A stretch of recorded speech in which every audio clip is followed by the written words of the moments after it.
Hello, my friends. Let's talk about Kiznaiver. When I started watching Kiznaiver, it was a passing interest that resulted from listening to the Weebcast on the Mother's Basement channel. What trapped me into this show ended up being the remarkably stupid and perfectly crafted triple pun that is this title. In Japanese, kizu means wound, kizuna means a bond or a connection, and within the title's English spelling, is the word naive. Each of the words encompasses a narrative device and theme in the show, which outline the interactions of the characters and their inability to form mature relationships.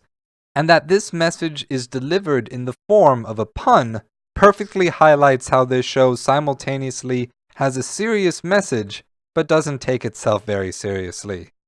But beyond the melodrama of the interpersonal relationships, Kiznaiver is asking a bigger question. The Kizna committee that runs the Kiznaiver experiment, working under the assumption that humans are chaotic and destructive toward each other, asks, can that problem be solved by making people feel each other's pain and emotions? In other words, will people stop causing harm if they are also harmed? It is a question that deals in the implications of a person's subjective experience as individuals versus the nature of the human species as a social collectivist animal, and extrapolates the gap between war and peace to be the result of that failure of groups or individuals to connect to other collectives. Kiznaiver leads us through multiple iterations of the answer to this question as the wound on their arms develop through sharing physical pain to emotional pain, and further into subconscious thoughts and other emotions.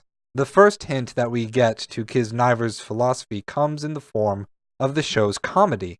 After having their perception of pain linked together, the whole cast routinely forgets that hitting each other will cause themselves pain, while slapsticking each other at any given opportunity. Now, these moments are never the friendly jabs you and I may deliver to our frienders, but the comedy comes out of our understanding of how irrational it is.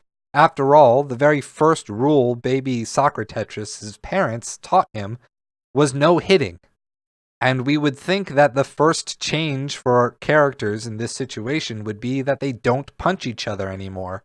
So why would they keep hurting each other when they can feel the same pain? To answer that, we'll have to keep digging. The second clue comes with the second evolution of the Kizuna mark.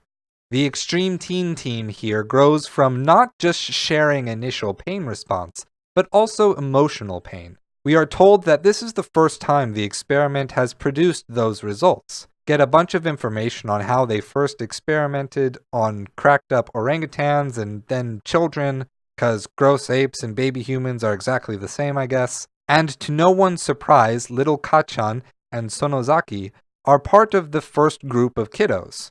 Also, this new growth will and does lead to being able to read each other's minds when they have emotional desires that aren't verbalized.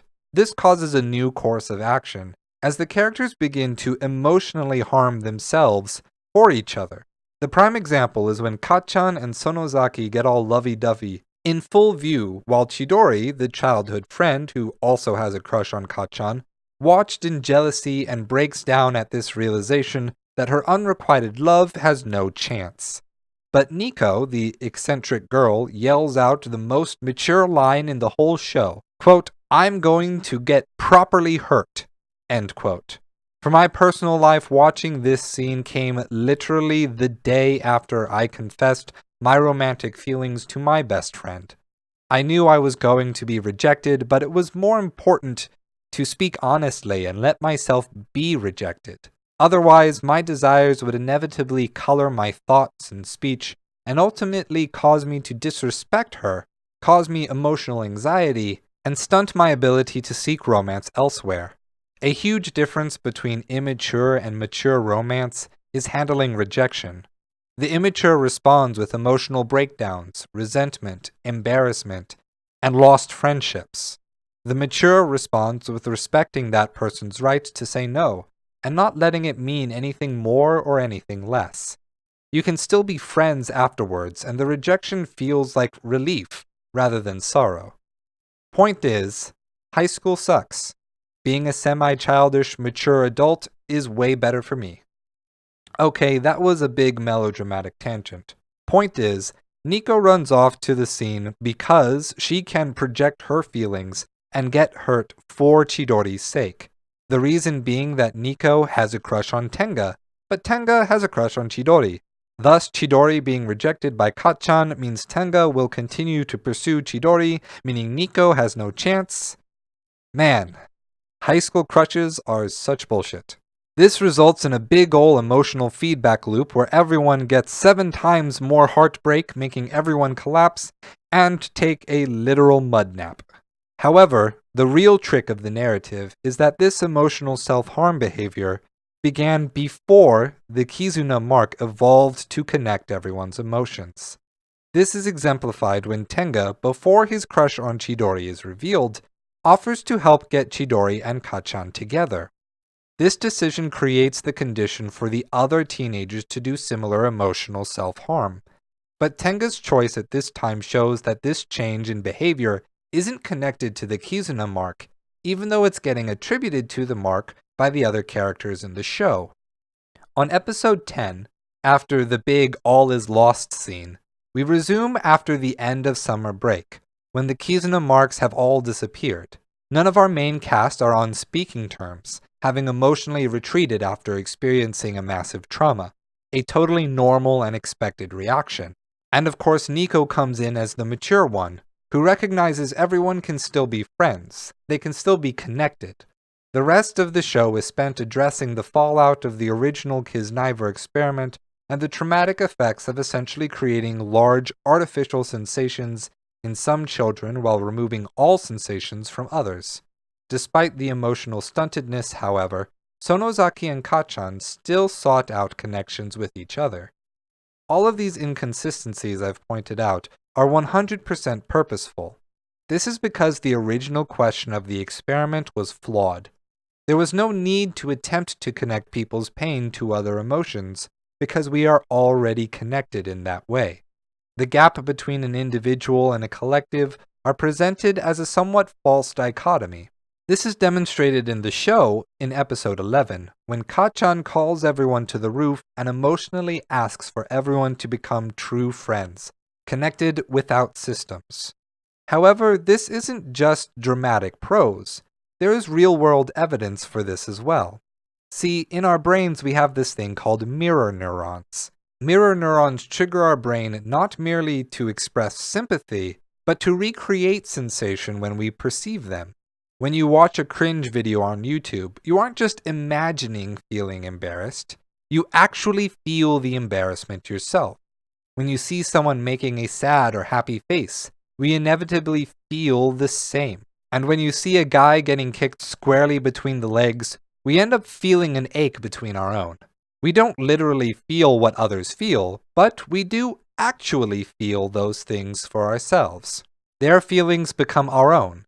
And I think the final episode explains why these things feed into authentic relationships very well. So I will leave you to re-watch the show for that explanation. Finally, the ancient philosophers discussed these questions of what connects people and form friendship, and how ethics plays a role in friendship. Aristotle's Nicomachean Ethics describes different kinds of friendships. Friends of pleasure are connected because the connections make you feel joy. Friends of utility are connected because they are useful to each other. True friends are connected simply for the recognition of the other's virtue for its own sake. And in the reliably sexist way, Aristotle criticizes the bonds of effeminate men and women created by sharing pain and suffering as being false friendship. Nowadays, we tend to believe that an authentic friendship will have a mix of all of these factors at once. And while the focus of the show is on artificially sharing suffering, it tackles each of these categories with each character over the course of the 12 episodes. The philosophy of Kiznaiver is not just about emotional experience, social maturity, and authentic friendship, but also makes a clear statement on the nature of the human animal. It argues that humans exist in a nature that is simultaneously an individual and a collective. And it is the same space, the gap of uncertainty, the lack, that enables humanity to form authentic connections with one another. Thank you for listening, everyone. Kiznaiver was a fun find for me that I blew through in a very quick week, and I enjoyed taking my time writing it up and looking at the different nuances that went into the show. At first glance, most people are going to think that this is just a fun comedy teenage melodrama, but it actually does engage in really deep concepts and presents them in a way that are intuitive rather than all specific and talky the way I like to do it. But I'm glad you took the time to come on this little adventure with me. If you did enjoy it, I hope that you'll consider subscribing to the channel, and there are new videos up analyzing video games and anime for their philosophical perspectives every Saturday. That's all I have for you today, and as always, stay true.